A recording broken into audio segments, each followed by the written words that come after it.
سردی کا زمانہ ہے نا، سردی کا زمانہ ہے، اور اس زمانے کے متعلق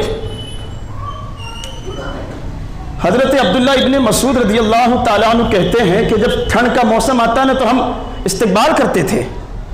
کیا کرتے؟ ویلکم ٹھنڈ کے موسم کو. اور پھر کہتے ہیں کہ جب موسم بہار آتا، ٹھنڈ کا موسم آتا، تو اللہ کے حبیب علیہ الصلوۃ والسلام نے اس موسم کے تعلق سے ارشاد فرمایا کہ موسم سرما، ٹھنڈ کا موسم، یہ مومن کے لیے موسم بہار ہے. ارے بولو نا، مومن کے لیے، ایمان والوں کے لیے موسم بہار ہے، اس لیے کہ اس میں دن چھوٹے ہوتے ہیں تو مومنوں کو، ایمان والوں کو روزہ رکھنے میں سہولت ہو جاتی ہے. ہاں، یہ حضور فرما رہے ہیں دن چھوٹے ہیں نا، راتیں بڑی بڑی ہیں.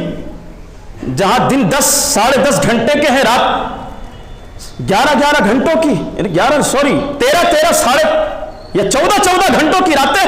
دیکھیں آپ، مغرب 6 بجے ہو رہی ہے اور طلوع آفتاب 7 بجے ہو رہا ہے. 7 کے بعد لگ بھگ کچھ 7, 8, 7, 10 پر سورج نکل رہا ہے، تو کتنے گھنٹے ہوئی رات؟ بولو، سن رہے ہیں نا آپ لوگ؟ ذہن یہی ہے نا، دماغ یہی ہے نا مسجد میں ہی؟ تو بتاؤ، 13 گھنٹوں کی راتیں ہیں. ابھی اور بڑھے گی فجر کی نماز. ابھی ہم 6:35 پر الحمدللہ نماز فجر ادا کر رہے ہیں. کتنی ہی نیند والا اگر ہو، 6-7 گھنٹے، میڈیکل سائنس بھی کہتا ہے 8 گھنٹے کافی ہے انسان کے لیے. 24 گھنٹوں میں سے 8 گھنٹے انسان کے آرام کے لیے، اس کی اچھی صحت کے لیے کافی ہے. اس سے زیادہ سو گے تو بیمار پڑ جاؤ گے، اس سے زیادہ بستر پکڑ کے رکھو گے تو بستر ہی پکڑ لو گے. سمجھ رہے ہیں؟ کافی ہے 8 گھنٹے، اس سے زیادہ اگر بستر پر پڑے رہو تو پڑے رہ جاؤ گے. پھر اچھی صحت کے لیے کافی ہے اتنی نیند. تو 13 گھنٹے کی راتیں ہیں، اس میں سے 6-7 گھنٹے آپ نیند کے نکال لو، باقی جو بچ رہے ہیں کیا کرتے ہیں اس میں؟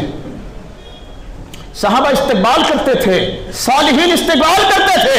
اللہ کے حبیب علیہ السلام کے اس فرمان پر وہ خوش ہوتے تھے. حضور نے فرمایا کہ یہ ٹھنڈ کا موسم جو ہے، یہ موسم بہار ہے ایمان والوں کے لیے، اس لیے کہ دن چھوٹے ہو جاتے ہیں، اور جب دن چھوٹے ہو جائے تو روزے رکھنا آسان.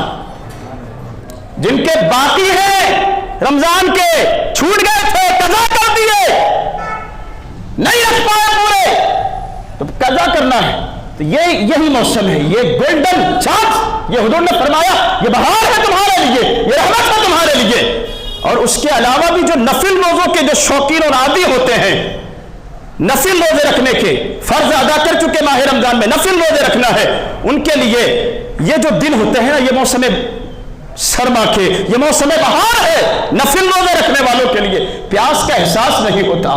اور فرمایا کہ اس کی جو راتیں ہیں، راتیں لمبی ہوتی ہیں، تو یہ ایمان والوں کے لیے سجدے کرنے کے لیے اللہ کی طرف سے خصوصی انعام ہوتا ہے. یہ راتیں لمبی لمبی ہے نا، تو جو سجدے کرنے کے شوقین ہے، جو نماز تہجد کے شوقین ہے، جو رب کو راضی کرنے کے شوقین ہے، جو تلاوت قرآن کے شوقین ہے، یہ ان کے لیے بہت ہی اچھا موسم ہوتا ہے.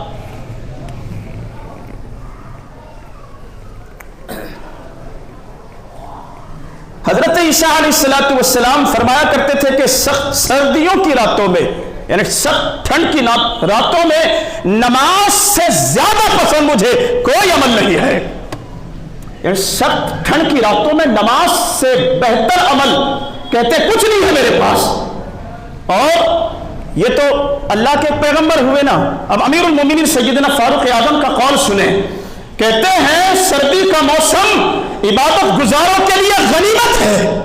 جو لوگ رب کو راضی کرنا چاہتے ہیں، منانا چاہتے ہیں، سجدے کرنا چاہتے ہیں، توبہ استغفار پڑھنا چاہتے ہیں، ان کے لیے غنیمت ہے. جناب سیدنا مراد مصطفیٰ فاروق اعظم کہتے ہیں کہ بہت اچھا یہ موقع ہوتا ہے ان کے لیے، جو سردی کا 3-4 مہینے کا جو موسم ہوتا ہے. بڑی بڑی لمبی لمبی راتیں ہوتی ہیں، اور ان راتوں میں پتہ ہے کیا ہوتا تھا؟ صالحین کا طریقہ،